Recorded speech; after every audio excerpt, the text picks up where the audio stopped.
restez chez vous. Sortez seulement si vous devez absolument sortir. Travaillez à distance.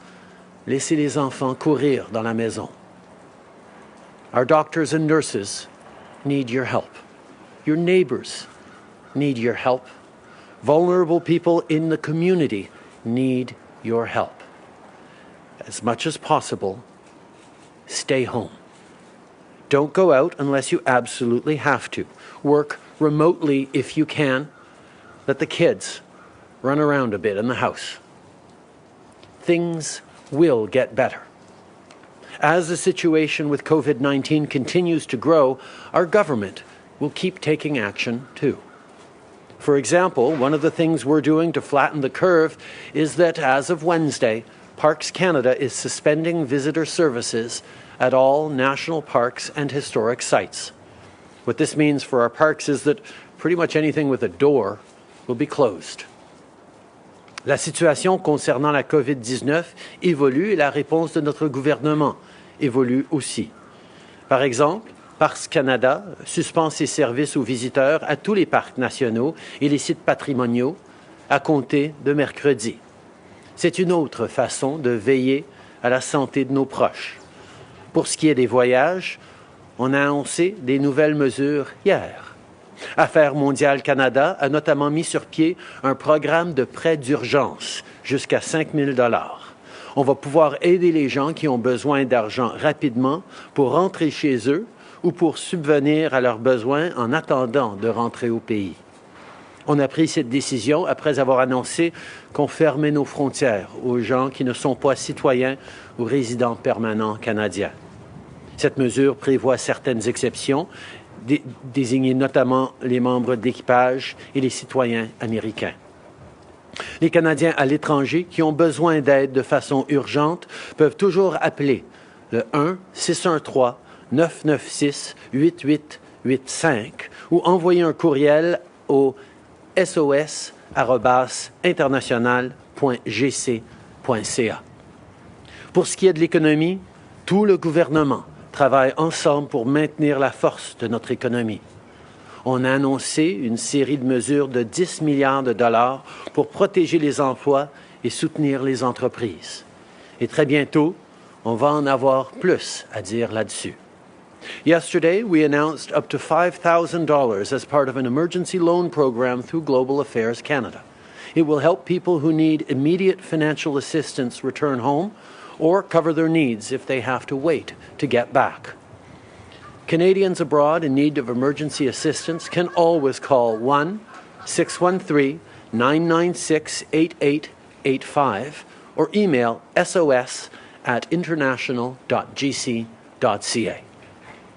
This comes as we announce that we are closing our air borders to people who aren't Canadian citizens or permanent residents, with some exceptions like for aircrew and U.S. citizens. Earlier today, the Special Cabinet Committee on COVID-19 met once again to discuss our response. And full Cabinet will have a meeting this afternoon. We are hard at work to create the right support package for Canadians while protecting people's jobs and our economy. And tomorrow, we will be making another major announcement on economic actions to support Canadians as quickly as possible. By the end of the week, we will have more to say about changes for the upcoming tax season. We're looking at giving more flexibility for people to make payments and for businesses to have more liquidity during this time. Throughout this, we're working together right across the country. I have directed the House Leader to engage with his counterparts to discuss a brief return of the House of Commons so that we can bring in emergency economic measures. There are economic pieces that will need quick passage through the House in order to support Canadians. We are also examining the Emergency Measures Act to see if it is necessary or if there are other ways that will enable us to take the actions needed to protect people. Coordination at all levels and between all parties is vital. I have asked the Chair and Vice Chair of the Cabinet COVID Committee, Ministers Freeland and Duclos, to ensure that there are regularized briefings for premiers, leaders of the opposition, and other stakeholders for the foreseeable future. And yesterday, our regular calls with all parliamentarians began, which the Public Health Agency of Canada is moderating. Right now, we must all work together. The bottom line is this. Each one of us can make choices that help the people around us.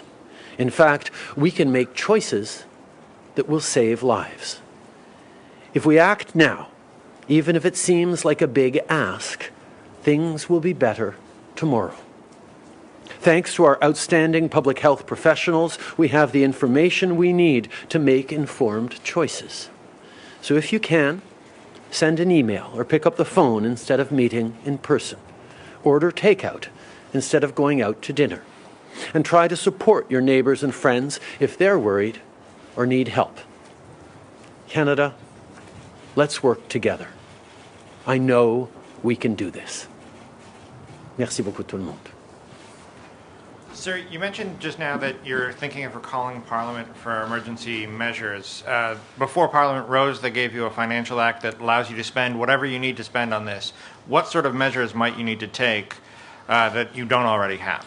Actually, those are two separate things. We're talking about recalling Parliament briefly to pass legislative measures that will allow us to do things around EI, to do things around a number of methods to get money into the pockets of Canadians. We are also separately looking at the Emergency Measures Act to see if there are tools that they offer us that allow us to do more things that are needed for Canadians that can't be done other ways.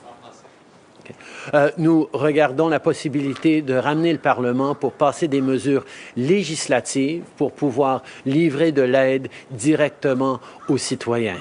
On a une capacité d'investir tout de suite pour aider les Canadiens, mais il y a des mesures législatives qui vont avoir besoin de l'accord des parlementaires pour pouvoir avancer, et c'est sur cela qu'on travaille avec les citoyens. Monsieur Trudeau, Mélanie Marquis de la presse, le nombre de cas aux États-Unis est en augmentation constante. Il y a des foyers importants dans l'État de Washington, dans l'État de New York. Qu'est-ce que vous attendez? Qu'attendez-vous pour fermer la frontière canado-américaine? Comme j'ai dit, on est en train de coordonner avec les États-Unis, avec les autorités américaines. On est en train de regarder tout ce qu'on peut faire pour protéger les Canadiens. Il n'y a rien qui est écarté. On regarde toutes les différentes options. On va tout faire pour garder les Canadiens en sécurité et on s'assure qu'en même temps, on n'est pas en train de faire mal à des Canadiens en limitant les denrées essentielles et les marchandises. Prime Minister, we're told the need for social distancing is pressing everywhere in the country, Calgary, Vancouver, Toronto, Montreal. Why not a federal directive on something like closing bars and restaurants or other non-essential businesses? We have taken significant measures up until this point, every step of the way, and we will continue to take necessary measures. We know a number of provinces are moving forward in measures that are appropriate for them, and we will continue to look at what we can do at the federal level to keep Canadians safe. Everything that needs to be done to keep Canadians safe is being done. Philippe Vincent Foisy de Radio-Canada. On en a pour combien de temps? Les gens se demandent en ce moment, on est prêt à faire des efforts, mais ça va prendre combien de temps? On parle de mois, de semaines. Pouvez-vous être clair avec eux? Vous leur demandez des efforts importants. Combien de temps? On demande des efforts importants aux citoyens et on va être là pour appuyer les citoyens aussi, pour appuyer les petites entreprises et les grandes entreprises, pour appuyer les citoyens qui ont besoin d'argent pour faire leurs emplettes, pour nourrir leur famille, pour payer leur loyer. On ne sait pas combien de temps ça va prendre, si ça va être des semaines, si ça va être des mois. Mais nous allons être là, les uns pour les autres, pour appuyer les Canadiens, pour passer à travers de ce moment extrêmement difficile et exceptionnel. Okay. We will be there as a country for our citizens, for our businesses, for Canadians who are worried. Whether it's making sure that small businesses can remain viable through this difficult time, whether it's so that families can take care of their loved ones or put food on the table, we will make sure that Canadians are able to hold through this difficult time. We don't know exactly how long this is going to take, whether it takes weeks or months, but we know that every step of the way, we will be there to support each other. That's what Canadians do. Thank you, Mr. Prime Minister.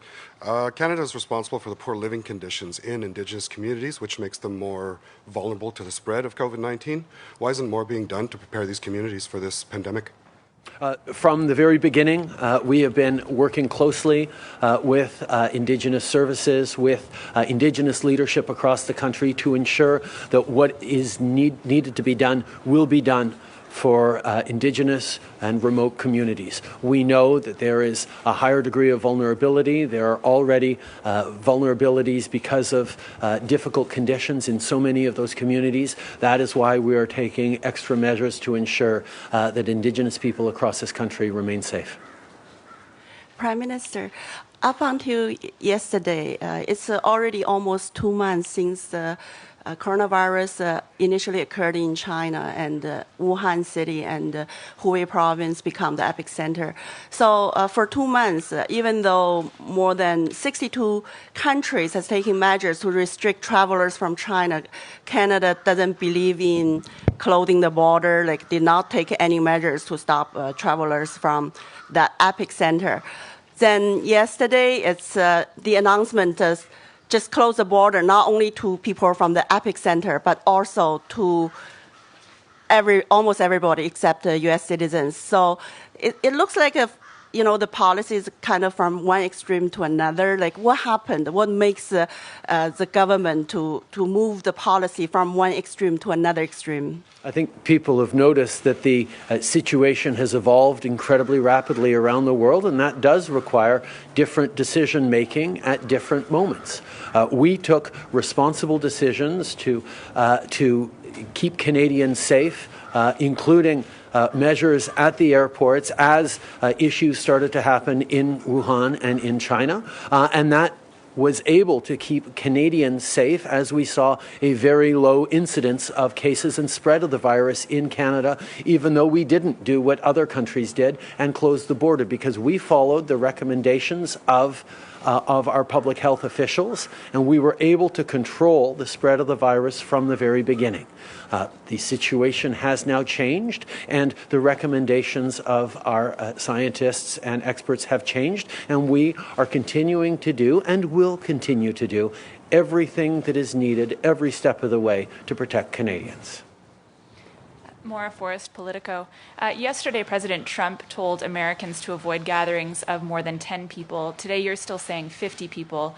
Why don't you believe that same advice is necessary to give Canadians now? And at what point would you be at the point where you would give Canadians that same recommendation of limiting gatherings to 10 people? The advice yesterday given by our Chief Medical Officer of Canada, Dr. Theresa Tam, was to avoid gatherings of 50 people. But of course, Canadians should look to as much social distancing as possible. They should look to stay home. They should look to take measures that keep themselves and their families and their neighborhoods safe while not overburdening our public health system. These are the things that Canadians must do, and we will continue to keep people informed on the best ways to keep Canadians safe. Okay. La docteure Theresa Tam, notre docteur en chef au Canada, a annoncé hier qu'on ne devrait pas avoir des groupements de plus que 50 personnes, et c'est exactement ce que je répète aujourd'hui. Mais évidemment, tous les Canadiens devraient chercher à s'isoler le plus possible, à rester avec leur famille, à ne pas aller en public, à prendre les mesures nécessaires pour continuer de pouvoir s'appuyer les uns les autres. Olivia Stefanovich, CBC News. Prime Minister, you told our colleagues at Radio Canada earlier that there are Canadians who just won't get home. Can you give us a sense of how many Canadians will be stranded? What kind of options are available to these Canadians, such as repatriation flights, for example? And how do you justify leaving them there? We are looking at every possible way of bringing Canadians home. There are 3 million Canadians at any given moment around the world living and working, and I think it is just realistic to know that there are some of them who will not be coming home in the coming weeks. But we will make measures available through Global Affairs Canada, loans and supports. We're working with airlines to try and make sure that as many Canadians as possible, as many Canadians as want to, can come home. This is something that all Canadians are expecting of their government, and we're going to be doing it. Je pense que les gens savent qu'il y a presque 3 millions de Canadiens qui habitent, qui vivent, qui voyagent outre-mer à n'importe quel moment. C'est sûrement le cas que certains d'entre eux ne vont pas revenir au Canada dans les jours à venir. Mais certainement que beaucoup de Canadiens en voyage à travers le monde vont vouloir revenir et c'est pour ça que Affaires mondiales Canada est en train de rendre disponible de l'argent et de l'aide. On est en train de regarder les vols, on est en train de regarder ce qu'on peut faire pour faciliter le retour du plus grand nombre de Canadiens possible dans le plus court délai possible. Mr. Prime Minister, Liberthium, Canadian Press. Why isn't the federal government invoking a state of emergency? And where is the government going to find all the money to pay for all the measures that you're going to have to roll out over the next little while?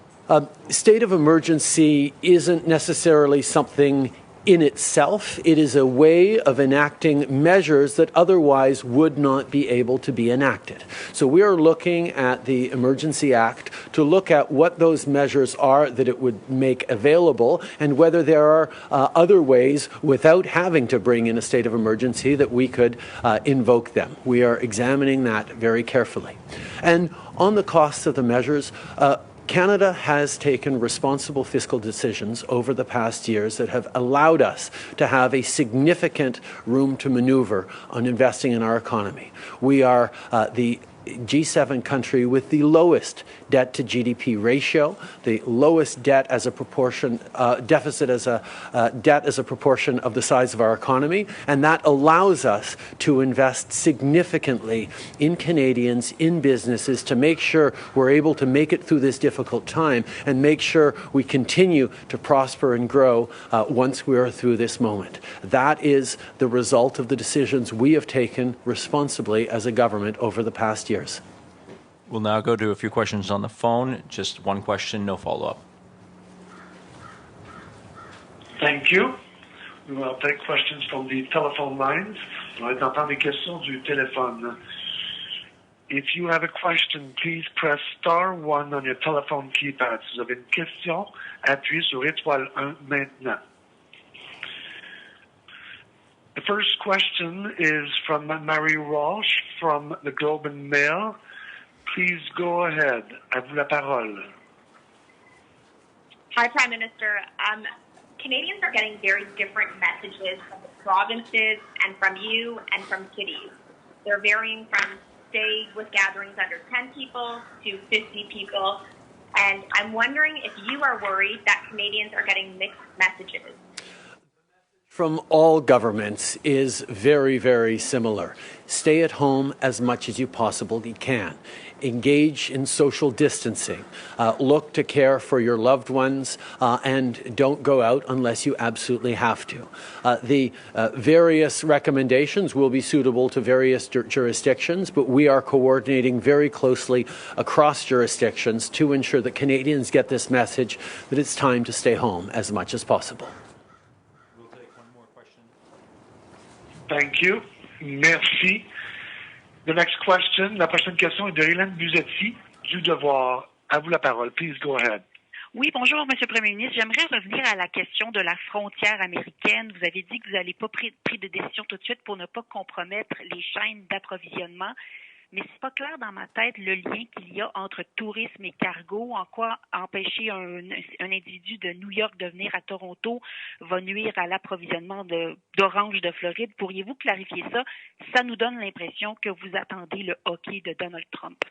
Pas du tout. Nous sommes en train effectivement de coordonner avec les autorités américaines parce qu'on a un très haut niveau d'intégration dans nos chaînes d'approvisionnement de notre économie. Mais nous allons toujours prendre les mesures qui sont les bonnes mesures pour les Canadiens. Nous allons regarder attentivement ce qu'on doit faire comme prochaines étapes. Nous avons pris les mesures nécessaires à chaque étape et nous allons continuer d'annoncer des mesures nécessaires au fur et à mesure que la science et les recommandations des experts et nos décisions politiques s'alignent avec ça. Merci beaucoup tout le monde. Merci.